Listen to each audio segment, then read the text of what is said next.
Buddy Holly was born Charles Hardin Holly on September 7th, 1936, in the small West Texas town of Lubbock, a place shaped by open skies, faith, and close community ties. Raised by hard-working parents, Lawrence and Ella Holly, Buddy grew up in a household where music was woven into everyday life rather than treated as something distant or glamorous. Gospel hymns, country tunes, and Western swing filled the home, shaping his ear long before he ever imagined a career. The youngest of 4 children, Buddy stood out for his curiosity and gentle determination. Music came naturally, not as rebellion, but as expression. He learned instruments one by one, absorbing sound the way others absorbed stories. Nothing about his childhood suggested tragedy or fame, only a boy discovering joy in melody, unaware that his brief life would one day reshape popular music and leave questions that would echo long after his voice was gone. Finding his voice and his first partner. By his early teens, Buddy's passion for music had turned into focus. At Hutchinson Junior High School, he gravitated toward guitars and harmony instead of sports, practicing with quiet intensity. During this period, he formed a lasting friendship with Bob Montgomery, a fellow student who shared his love for country and bluegrass. Together, they became Buddy and Bob, performing at school events, churches, and local gatherings. Their chemistry was undeniable, built not on flash but sincerity. Radio appearances soon followed, giving them a modest but loyal local audience. These early performances taught Buddy something essential. Music was not just sound, it was connection. Even then, his calm presence and honest delivery drew people in. Long before record labels or chart success, Buddy was learning how to communicate emotion simply, a skill that would become the foundation of his later influence. The moment rock and roll entered, everything shifted in 1955 when Buddy witnessed Elvis Presley perform live. The experience didn't just impress him, it awakened something new. Elvis's fusion of rhythm and blues with country cracked open possibilities Buddy hadn't yet explored. He began reshaping his style, blending his roots with a sharper edge and youthful energy. This wasn't imitation, but evolution. Buddy reassembled his group, experimenting with rhythm and tempo, slowly moving away from pure country towards something more modern. That search led him to Nashville and a recording deal with Decca Records. Though the partnership was flawed and the label mishandled his early recordings, it gave Buddy invaluable studio experience. Even the accidental misspelling of his last name became permanent. Rather than resist setbacks, Buddy adapted, learning that creative control mattered as much as opportunity. The Crickets and a new sound. In 1957, Buddy formed the Crickets, a band that would quietly revolutionize rock and roll.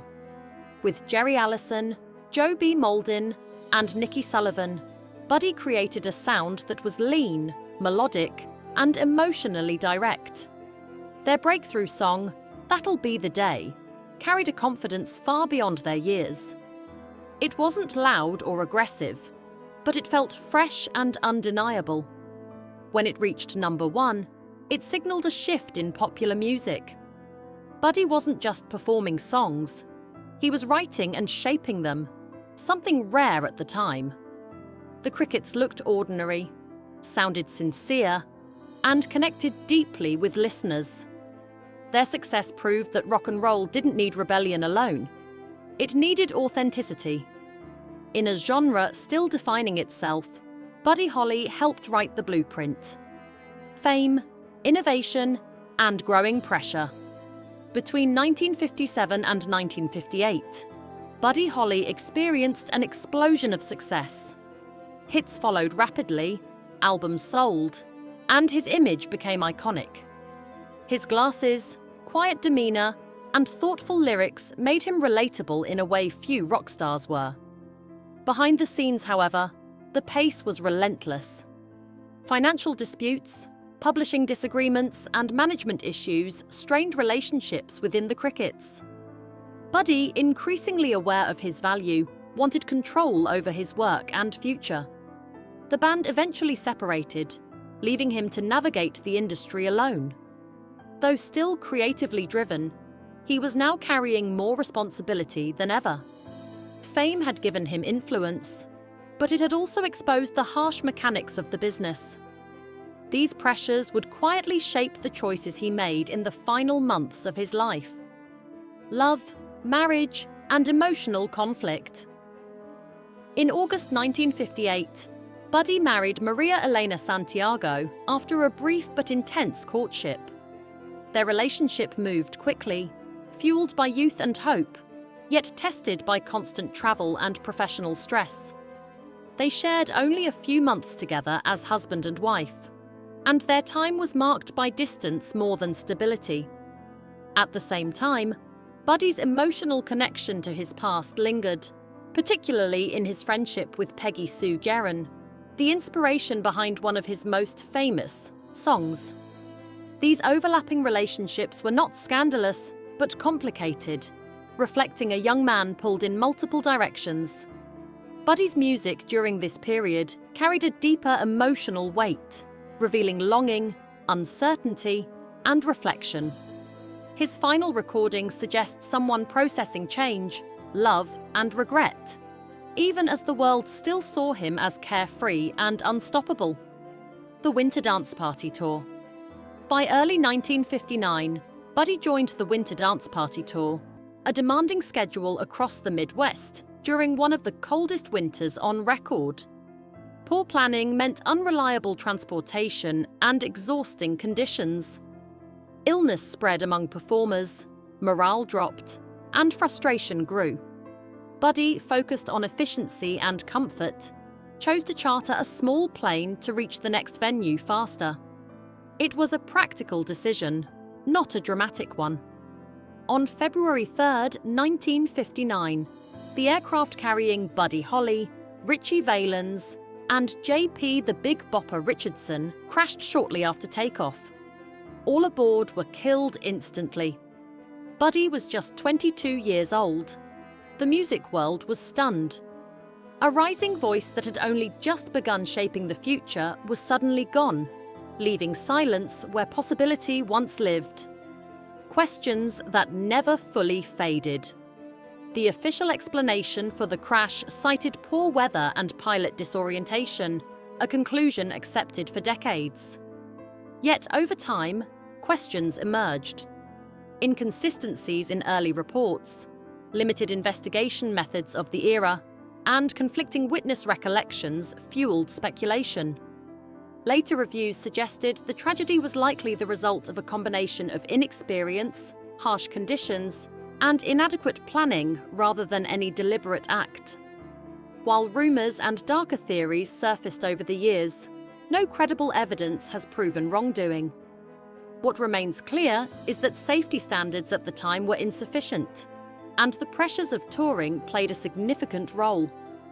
The mystery, such as it exists, lies less in conspiracy and more in how easily tragedy was allowed to happen. Knowing this doesn't provide comfort, but it does offer context. The aftermath and enduring legacy. Buddy Holly's death rippled through music history.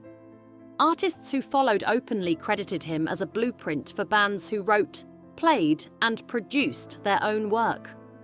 His influence can be heard in the Beatles, Bob Dylan, and countless others.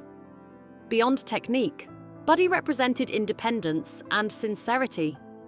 His widow, Maria Elena, carried the weight of loss quietly, protecting his legacy while enduring personal grief. Over time, Buddy Holly became more than a star frozen in youth. He became a symbol of unrealized potential and the fragile line between momentum and disaster. His songs continue to feel alive because they were honest. They captured youth without pretending it was permanent. That honesty is why his work still resonates, even generations later. What the mystery really reveals: Solving the Buddy Holly mystery doesn't uncover a shocking secret, but it reveals something more sobering. His death was not the result of destiny or drama, but human limitations, rushed decisions, and an industry that moved too fast for safety to matter. That truth isn't comforting, but it is real.